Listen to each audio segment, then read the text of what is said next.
This presentation is on the impact of emerging technologies on ethics within the accounting profession by Olivia Grace Lesnick.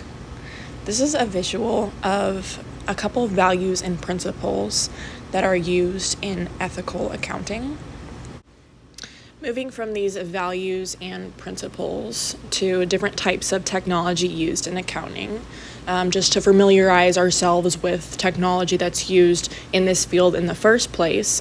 Some big ones include cloud computing, big data, natural language processing, robotic process animation, artificial intelligence, AI, Excel, blockchain technology, visualization tools, and automation of manual tasks.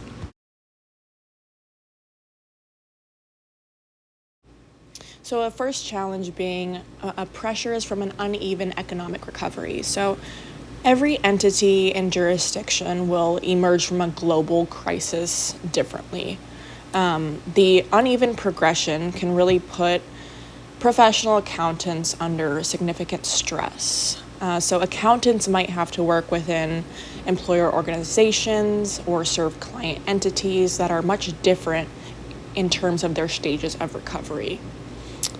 Pressure to demonstrate quicker wins.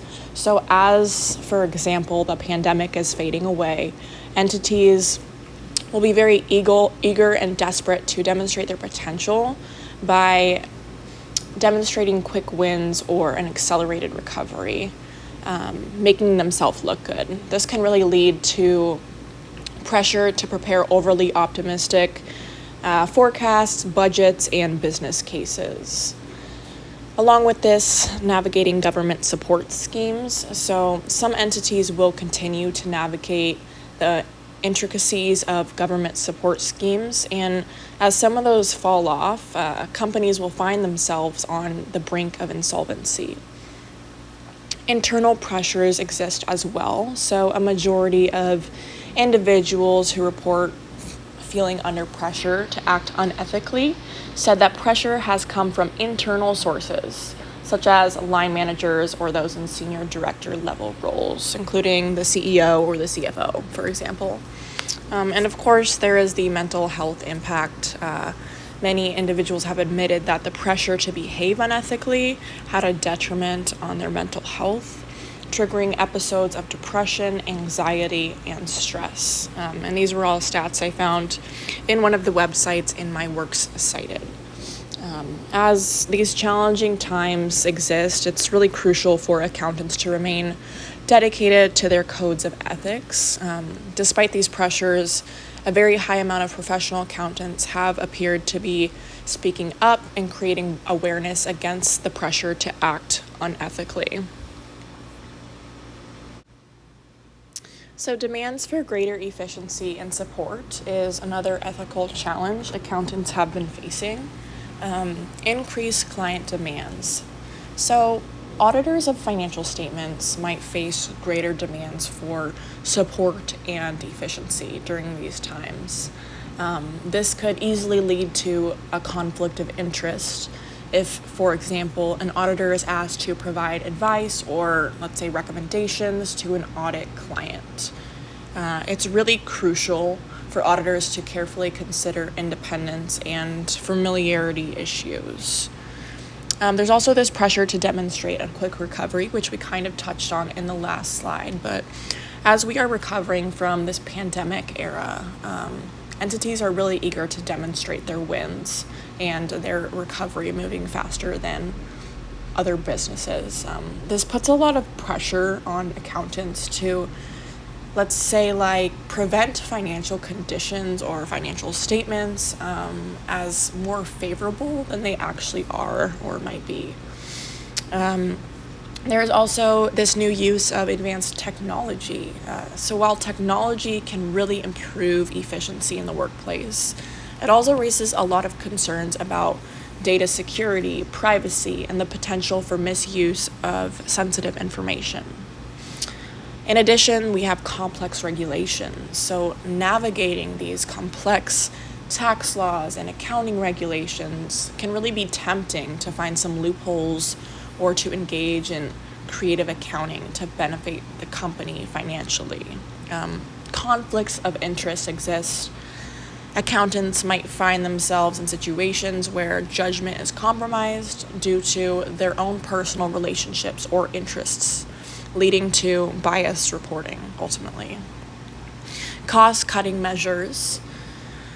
So in effort to cut costs, companies might understaff accounting departments, which leads to overworked employees who might end up taking shortcuts that compromise ethical standards, unfortunately. And last is performance metrics. So when performance is just measured by financial outcomes, it can really promote a culture where the ends justify the means, potentially leading to unethical decision making. So it's really important for organizations and companies to foster an ethical culture and to provide clear guidelines and training to make sure that support and efficiency in accounting don't come at the cost of correct ethical conduct. So burnout and mental health of talent and teams. First, we have the impact on professional competence. So mental health and burnout issues can really affect an accountant's ability to perform their duties competently and accurately. Accounting requires a great precision, attention to detail, and an ability to handle complex financial information and situations. So when accountants are burnout or dealing with mental health issues severely, their ability to perform these tasks can be very compromised, leading to potential errors and inaccuracies. Next, the violation of professional ethics. So the ethical guidelines for accountants promote the importance of due care, professional competence, and confidentiality. If an accountant is suffering from mental health issues or burnout and it affects their work, they could easily be seen as not meeting these ethical standards, which is obviously a big issue. Impact on stakeholder trust. So stakeholders rely on accurate financial reporting in order to make informed decisions. So if an accountant's work is affected by one of these things, it could lead to a high level of mistrust among stakeholders. Employee well-being. So it's really unethical for organizations to just ignore the mental health of their employees in general. Overworking employees to the point of exhaustion can easily be seen as a violation of their rights and a failure of the organization to provide a healthy or safe work environment. And the quality of work. So this burnout or mental health issues can easily lead to increased absenteeism, decreased quality of work, and high turnover. This doesn't only affect the individual employee, but also the overall productivity and efficiency of a firm. It's vital for organizations to take steps to prevent distress and burnout and to address mental health issues among their accounting staff. This can include ensuring a balanced workload, fostering a supportive work environment, and or providing resources for mental health. So a predisposition to focus on the past is another ethical issue. In accounting, a predisposition to focus on the past can be considered unethical because it might not accurately reflect the future or current state of a business, which ultimately leads to misleading financial reporting and misleading financial decision making. Accountants generally have a responsibility to provide timely and accurate financial information that reflects the true financial position of a company. So, if accountants are focusing too much on past performance and aren't adequately considering current trends and future projections, they will probably not fulfill this responsibility effectively. So, for example, while we're recovering from a crisis like the COVID-19 pandemic, accountants are facing the challenge of understanding the issues that lie ahead and the potential ethical consequences coming. So if accountants are overly focused on past data, they might fail to anticipate these future challenges and opportunities, leading to decisions that could negatively impact the business moving forward. So unethical practices such as manipulating or changing financial records can really lead to severe consequences, as I'm sure most of us are aware of, even including the dissolution of a company. It's vital for accountants to perform ethical practices in the most effective and transparent manner. While past data is important, accountants must balance it with present and future data to ensure accurate reporting and ethical reporting. Accountants should also be aware of the ethical pressures they might face and should seek support from professional authorities when needed. This approach specifically promotes an ethics-based culture in organizations and helps maintain the integrity of the accounting profession as a whole. So in job security, bias and fairness concerns exist. So AI systems in accounting usually use data set algorithms based on knowledge of the organization's past reports and data. So this data has human involvement, meaning there's a possibility it might be subjective or biased. Privacy and security data uncertainties. So accounting involves handling highly sensitive data that's often confidential. Most databases are prone to unauthorized access, and hacking. So users might interfere with confidential financial information. These security concerns could lead to adverse consequences such as a distorted reputation, a loss of important financial information or clients, and other adverse consequences. Transparency and accountability issues. So accounting requires openness, accuracy, and clarity regarding how the system drives decisions and conclusions. However, there might be instances when companies use black box AI, which makes it very challenging for the end users to follow the decision-making process accurately. So the dependence on technology in accounting could lead to ethical concerns in multiple ways, including confidentiality. With this new cloud computing and big data, accountants now have access to extremely vast amounts of sensitive information, and this raises new ethical concerns about how this data is used, protected, and stored. Objectivity. So the use of AI and other machine learning techniques in accounting can potentially introduce bias into the financial decision-making process. This is because these technologies rely on algorithms that could be biased, which leads to unethical results. Competence and due care. So as technology advances, there is this growing need for accountants to understand and keep up with these changes. This over-reliance on technology without fully understanding its implications and ways can really lead to breaches of ethical strategies. Professional behavior. The rise in AI and other machine learning techniques has raised a lot of questions about the role of professional judgment in accounting. So with these machines being capable of making decisions, there is a risk that the human element of judgment and decision-making could be undermined. And last is integrity. So the use of advanced technologies like blockchain and AI could be manipulated for fraudulent purposes, thus posing a threat to the integrity of financial institutions and financial informations. To address these concerns, international bodies like IESBA are working on adapting their codes of ethics to this new technology. They're developing guidance to help accountants navigate any ethical challenges posed by these new technologies. However, complying with these ethical principles ultimately falls on the human and not the machine. So it's vital for accountants to obtain these skills to determine whether the use of technology complies with the true ethical standards. So, globalization leads to ethical dilemmas for a variety of reasons. First, confidentiality of different accounting standards.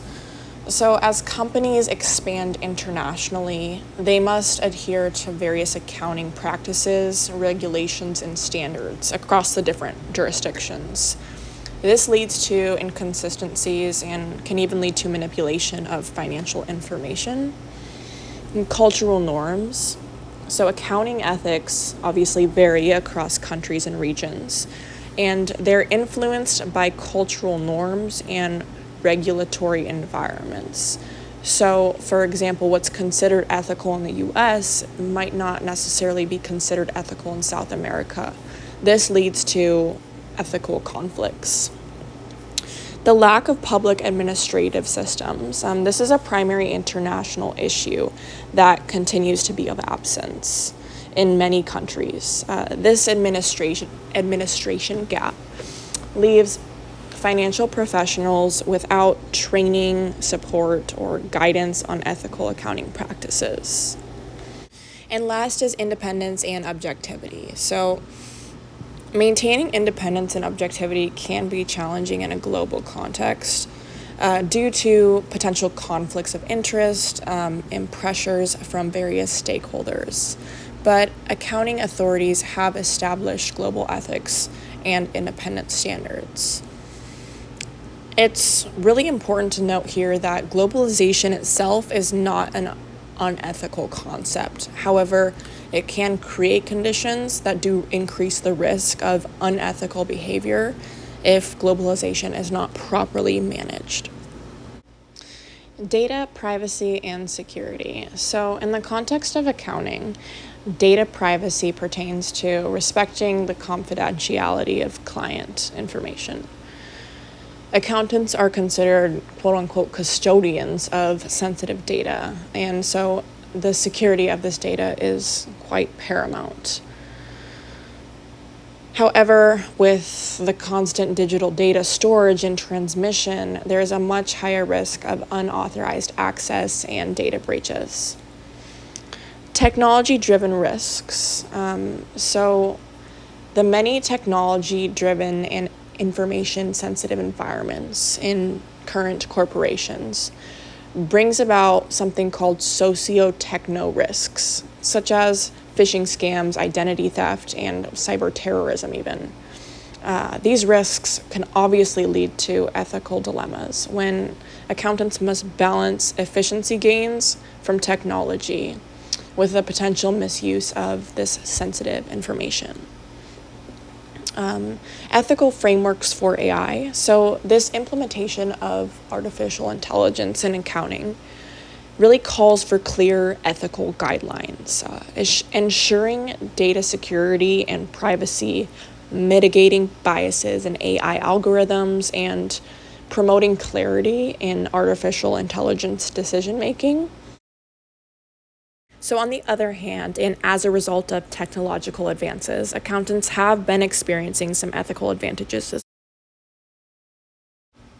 One advantage is cybersecurity, involving risk management. So, accountants are increasingly involved in cybersecurity risk management, which is where a lot of the times they use their expertise to help organizations assess, mitigate, and identify cyber risks. Transparency.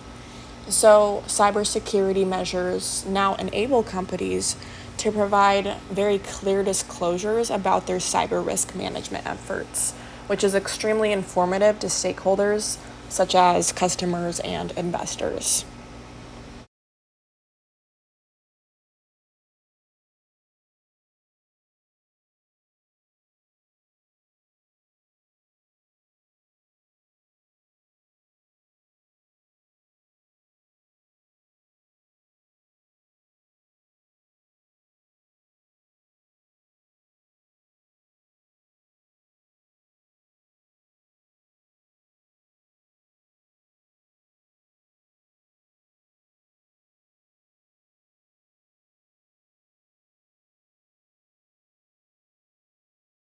So, by implementing advanced security protocol, accounting companies can much easier protect themselves from cybersecurity threats, ensuring that their financial information remains secure and confidential.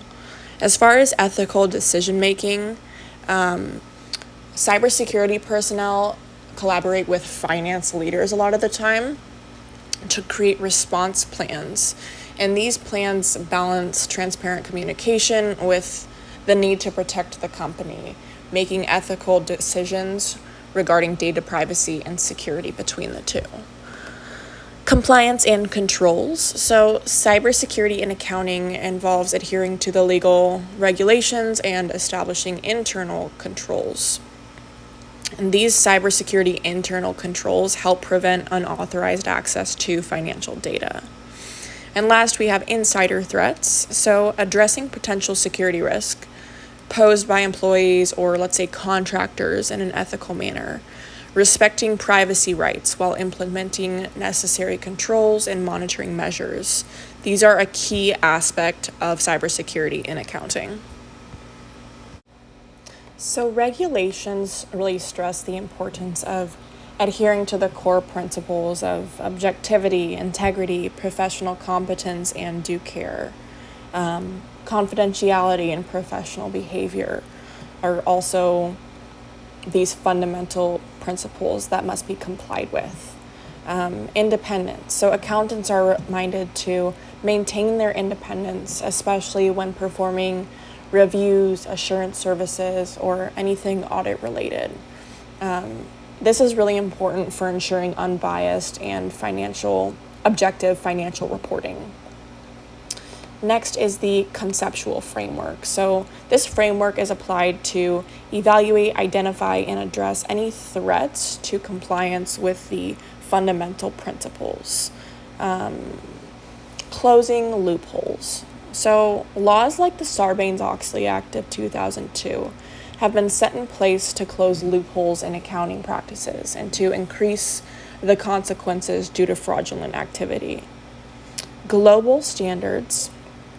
So the international bodies like the IESBA set these global ethics and independent standards. These influence accounting practices around the world. And last, under increased regulation, is ethical capability. So the profession is encouraged to work closely together to formulate principles and policies that avoid these conflicts of interest and that promote ethical behaviors in education and in professional development. So, accrual accounting can really be a powerful tool for governments planning for economic recovery, especially in our case, like in the aftermath of events like the COVID-19 pandemic. So, a comprehensive view of finances. Accrual accounting provides a more complete picture of a government's entire financial position by including the assets, liabilities, etc., and not just cash flows. So this allows for a better management of resources and assessment overall. Informed decision making. So by recognizing revenues and expenses when they are incurred, the matching principle, rather than when cash is exchanged, accrual accounting gives a much clearer picture of the real cost of government activities and the value of government services. Along with this, we have asset management, which encourages governments to look at their balance sheets and financial statements to identify and leverage assets, thus contributing to economic growth and generating more cash flows for the public budget. Long-term planning. So accrual accounting also helps governments plan for the long term by projecting future financial impacts of current decisions. Very vital for sustainable economic recovery. Efficiency and cost reduction. So by providing this detailed information of where money is going, where it's coming from, this can help identify areas where costs can be reduced without compromising any expenses. And last, we have transparency and accountability. So accrual accounting enhances accountability and transparency in public finances. thus increasing public trust and support for recovery measures. So overall, accrual accounting really aids government in making informed decisions, managing public wealth effectively, and really setting the stage for a stronger and more resilient economic recovery. Now, in relation to course materials, this is how everything kind of connects to what we've been covering the last few weeks.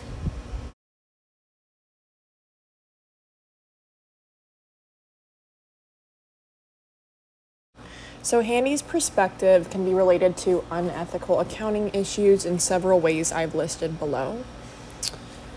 Charles Handy's view that the purpose of business is not just to make profit, but to serve a broader community can be a large counterpoint to unethical accounting practices.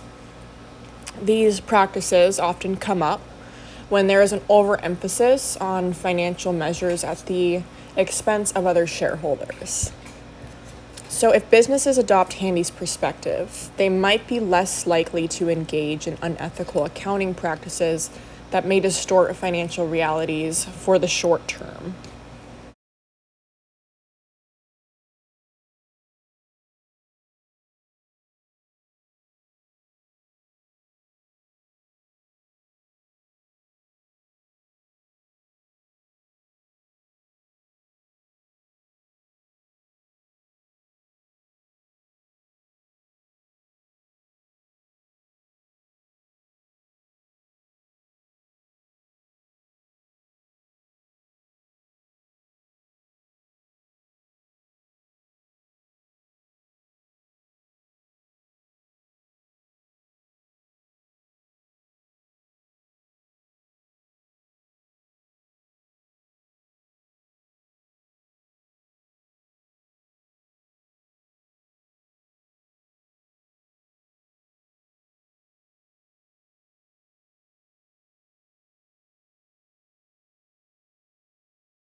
In addition is his community perspective. So Handy's idea of managing companies as communities can also discourage unethical accounting.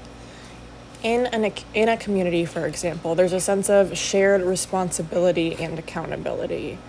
And if companies foster this sense of community, employees would be less likely to engage in unethical practices because they would understand their actions and how they impact the entire community as a whole.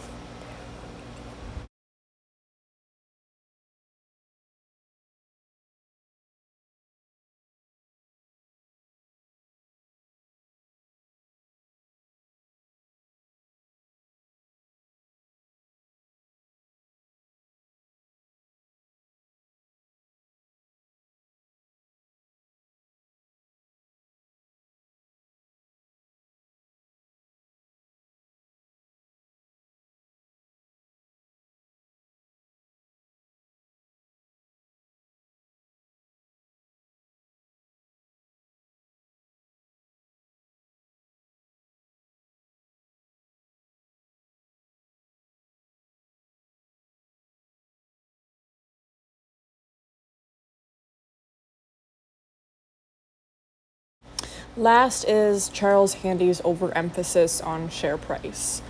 He criticizes this overemphasis on the share price, which drives unethical accounting practices.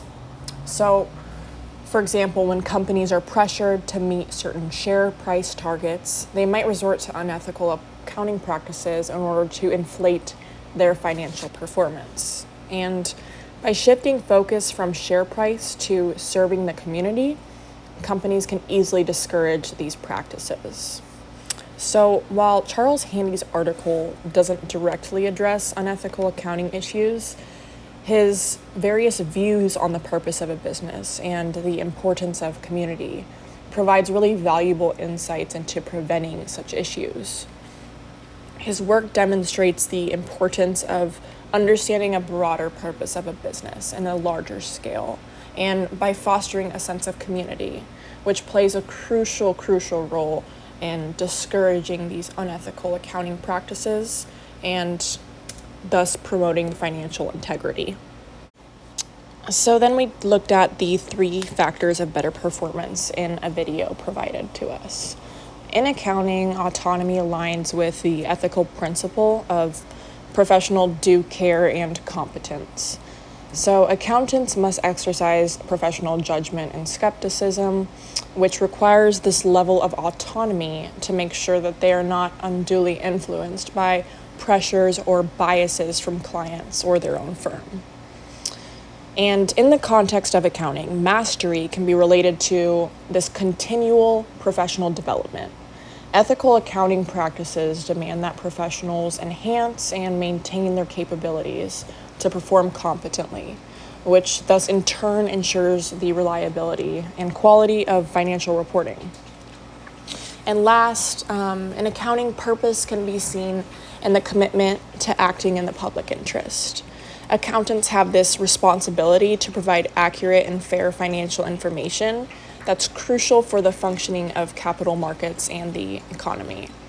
When accountants are motivated by these intrinsic factors, they are much more likely to engage in ethical behavior because they feel this sense of pride in their work and ownership. So the Business Roundtable's updated statement of purpose kind of moves away from the traditional view that corporations exist just to serve shareholders, also known as shareholder primacy. Instead, this updated statement really focuses on corporations committing to leading their own companies for the benefit of all stakeholders. They do this through investing in employees and dealing fairly and ethically with suppliers. This updated statement, acknowledges the rapid pace of change in the economy and the need for businesses to adapt accordingly. It suggests that a multi-stakeholder approach to capitalism is necessary for addressing social, economic, and environmental challenges. And this modernized view of corporate purpose is largely seen as a way to ensure more inclusive prosperity and sustainability for business and society. So, in the areas of finance and accounting, this article relates to my topic because the Jesuit perspective really emphasizes that business is not a morally neutral endeavor.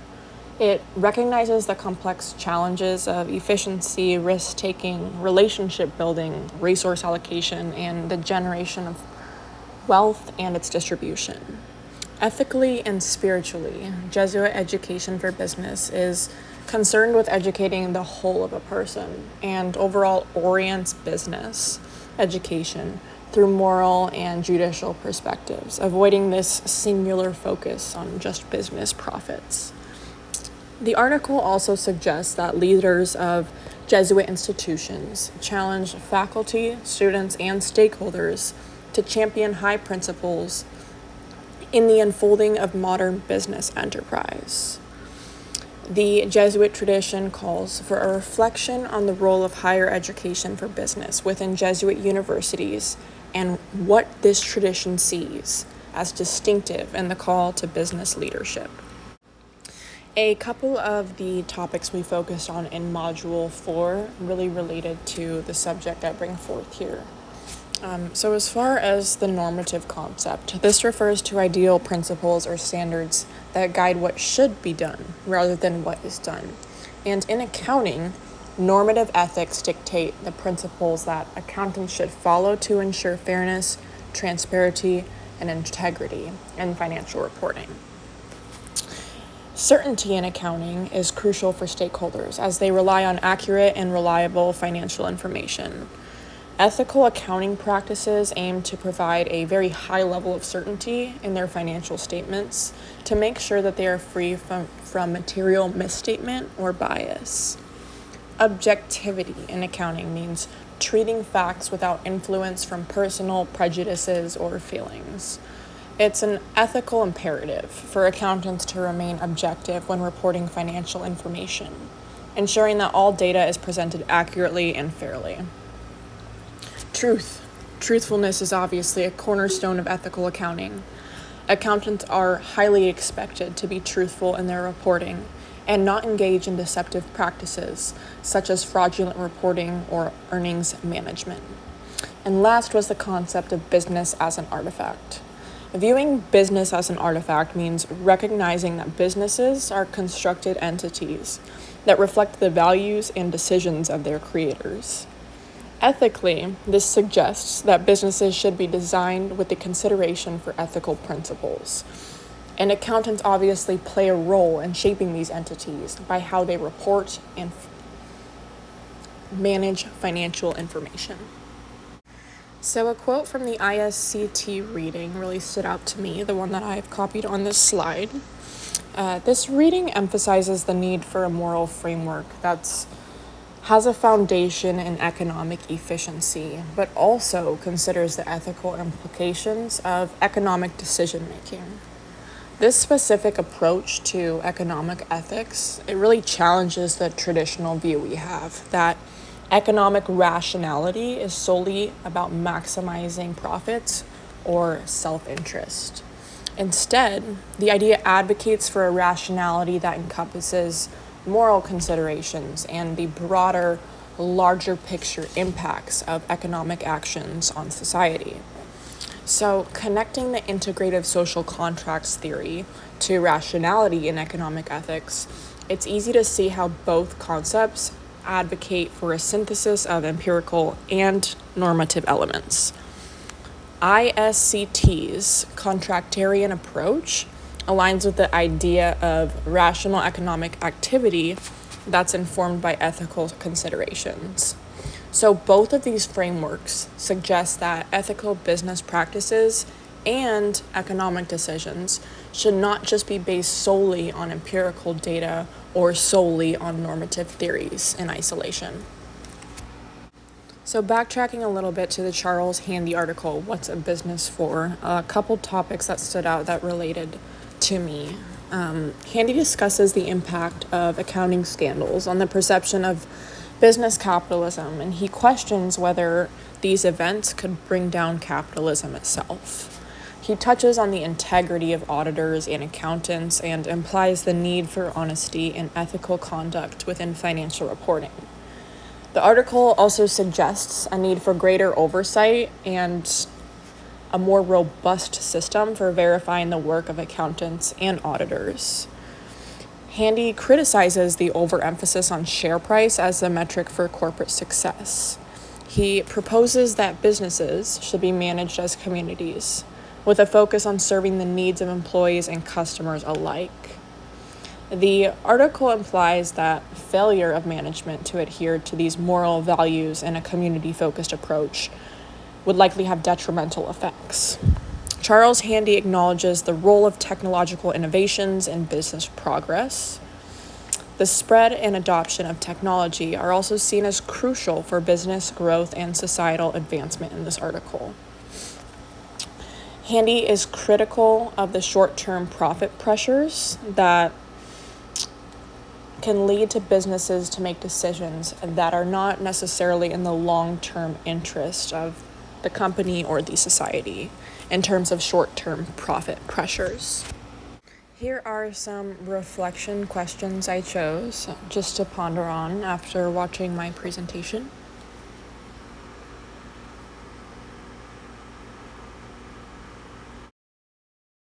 And here are all the sources I used to gather and provide information on my selected topic. I do apologize for the overtime that I went. Just felt like to get into necessary detail, I had to take a little more time. So, thank you.